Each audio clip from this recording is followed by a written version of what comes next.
নাটোরে নানা আয়োজনে জাতীয় কন্যা শিশু দিবস পালিত। নাটোর প্রতিনিধি শাহাবুল আলমের প্রতিবেদন। কন্যা শিশুর স্বপ্নে গড়ি আগামীর বাংলাদেশ এই প্রতিপাদ্য নিয়ে নাটোরে নানা আয়োজনে কন্যা শিশু দিবস পালন করা হয়েছে।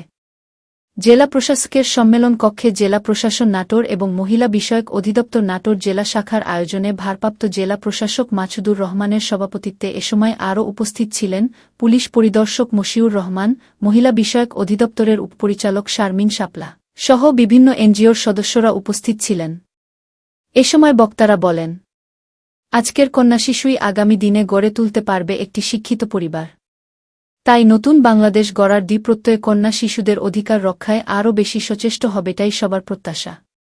কথা বলে চলে গেলাম এটা না, আমরা এখান থেকে সচেতন হয়ে যাব।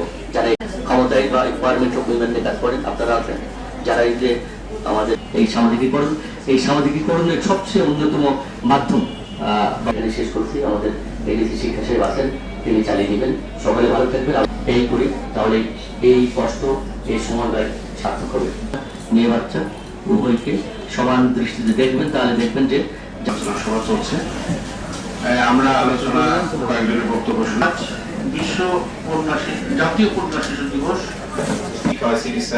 আমাদের বাংলাদেশ পুলিশের ইন্সপেক্টর জনাব মশিউর রহমান অফিস এবং জেলা শিশু, এটা কিন্তু বাংলাদেশের অনেক জেলা থেকে একটা বিরল ঘটনা।